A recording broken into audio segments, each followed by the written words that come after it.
Wealth, financial abundance is important, but it's not the end goal. I don't believe it should be the end goal. The ultimate goal is to live a life where we can feel fulfilled, where we're happy, where if you follow a spiritual tradition, we can really start to explore the spiritual dimensions of life. In the Eastern tradition, we have concept of chakras, which are basically points on the central nervous system, nerve plexuses on the spine, that the nerves feed different parts of the body. On an energetic level, they're psycho-emotional points of mechanisms within the energy body that dictate the health and the movement of energy. And in the Eastern tradition, recognize that our emotions and our thoughts have direct influence on the chakras and therefore on the health. Now, there's a similar concept in Western psychology, is the Maslow's hierarchy of needs, that some of you may be familiar with. And basically, what it talks about is the different stages of growth and significance and areas that we need to master to be fulfilled, to be happy. Now, the first stage, again, I don't have a presentation here, but it's often depicted as a pyramid, and different stages that we need to kind of take care of in life to feel fulfilled and to be fulfilled. Now, the first stage is physiological. So that's basic stuff, survival issues, breathing, food, water, reproduction, sleep, homeostasis, excretion. Yeah, I think we can all agree that's important.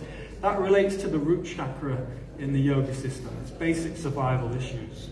So obviously we need to have these things sorted to even function, to be here. The second stage in Maslow's hierarchy is safety. This is security of the body, resources, employment, family, health, property. So again, this relates to the first chakra, which again is the sort of the coccygeal plexus in the lower part of the spine, the sciatic nerve, the nerves that feed the feet and the legs. So it very much relates to our grounding physiologically. So this concept, if we're in a state of lack, in a state of anxiety, we lack resources, then we're not going to be able to enjoy life. We're not going to be able to make the most of life. Okay, so I think we all appreciate that we need to have basic needs met. And then we can build from there. So the third step in Maslow is love and belonging. Okay, so again, we're moving up this pyramid. Friendship, family, intimacy, connection. So from these survival issues, as we start to address these, and hopefully, in the Western world, the 21st century, hopefully we're born into a family where a lot of these issues are already dealt with and managed. We start to focus on connection and meaningful connections, intimacy and love and relationships. And we know we're social creatures and these things are very important. In the Eastern tradition with the chakras, it relates to the sacral chakra, which is kind of more sexual intimacy, and the heart chakra, which is more about deeper connection and deeper love. So looking at these things about how to ultimately to become fulfilled and to be fulfilled and to make the most of life, we're addressing these key necessities of life. So the next step in the Maslow's hierarchy is esteem, self-esteem, confidence, achievement, respect of others, respect by others. So this is very much related to the third chakra, which is the fire chakra, is about how we achieve and making our mark and gaining respect, and it's very much an action-orientated chakra, action-orientated step on Maslow's hierarchy. So, this is important that we feel confident and we're starting to achieve and starting to have a sense of self-worth and self-respect, and we gain that from other people. Now, the fifth stage, we have self-actualization. And originally this was the final step in Maslow's hierarchy, though he did add a final one after this. Self-actualization.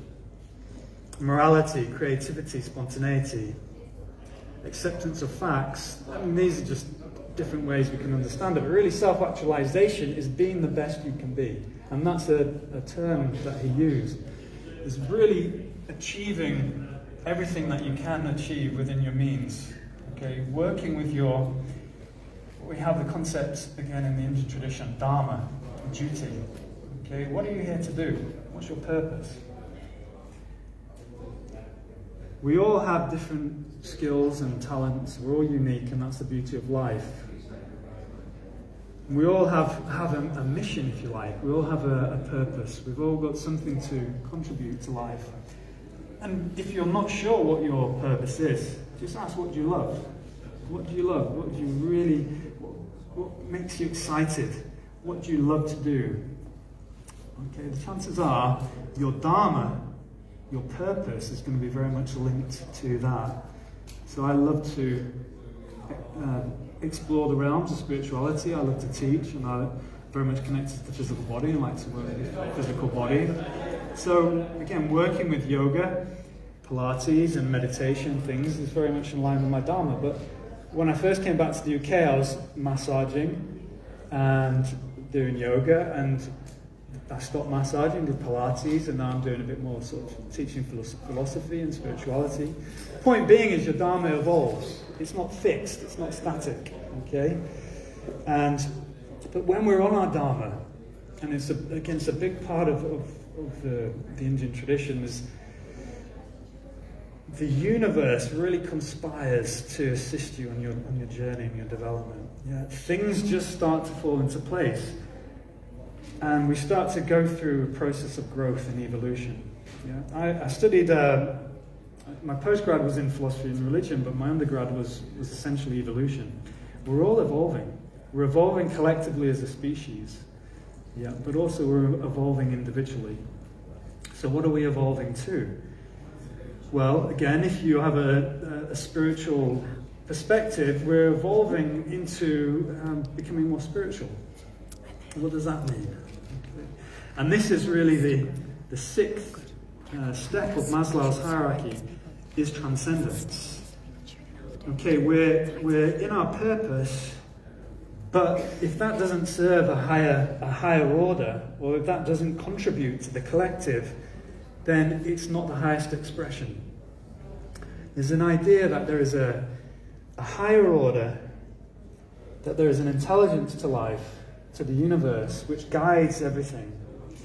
And this isn't just some Eastern spiritual, some religious concept. This is embraced by great physicists, including Max Planck and Einstein, who recognized there is an intelligence that pervades all reality and guides nature. There is an intelligence. And we can call it God, but when we start to talk about God, you get the religious connotations and people have different ideas. But whatever you want to call it and understand it, there seems to be, we can deduce actually from the beauty of life, from the beauty of nature and the organization of nature, that there is a guiding force. So what we find is when we embrace our Dharma and we find our true purpose, naturally, if we are truly in touch with ourselves and truly in alignment, we are actually serving this higher purpose and this higher order, which ultimately is bringing us to a place of evolution as a species. You know, if you look at how we've evolved over the millennia, you know, you can be pessimistic. I mean, you can say, okay, have we really come that far? But I think we have. We've come a long way over the last 2, 3, 4, 5,000 years. So where's that going to go? Where's it leading to? Obviously, technology is evolving, but also science is evolving, and human consciousness is evolving. Collectively, we're evolving, and I believe we're moving to a higher expression of human expression. And as we embrace our Dharma, our purpose, and we start to embrace this journey of understanding. It doesn't even need to be the spiritual path, the path of self-understanding, self-knowledge. Yeah.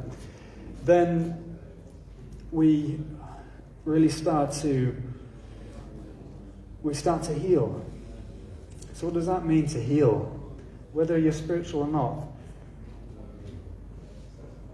there's an expression of the potential of humanity, of an individual human, goodness, truth, beauty, love, compassion. Whether you're spiritual or not, it doesn't matter. We know that this is our potential. And I believe that as we follow our Dharma and our purpose, we start to move into that expression. And how do we do that?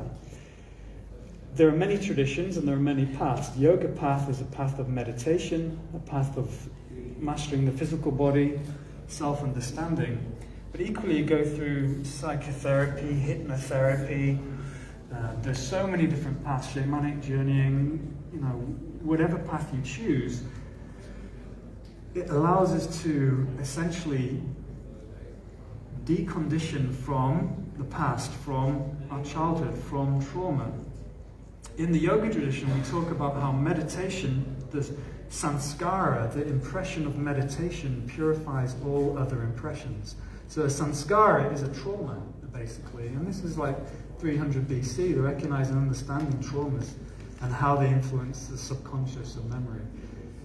And again, in the yoga philosophy, they recognize the soul is pure, that we, in our essence, are pure, yet through trauma, we lose vision and sight of our true nature. And really, through these spiritual practices, we can start to remember who we are, to see clearly who we are through the healing process. And again, through the yoga path, it's about going to a state of meditation, and that impression, that experience of meditation helps to heal, helps to replace the painful traumas and the painful memories that can dominate the subconscious, then that leads to certain behaviors and actions which take us out of alignment with truth, and it causes suffering, karma, cause and effect. We do things that cause negative consequences. So, again, I'm not going to take too much of your time up. I know people want to have dinner. And really, if I was going to conclude, what I'd say is that really bear in mind, like, why are you here? What is the purpose of your life? What do you want? What do you truly want? Look into the future, 10, 20 years. What is the life that you truly want? And how can you organize your life to achieve that?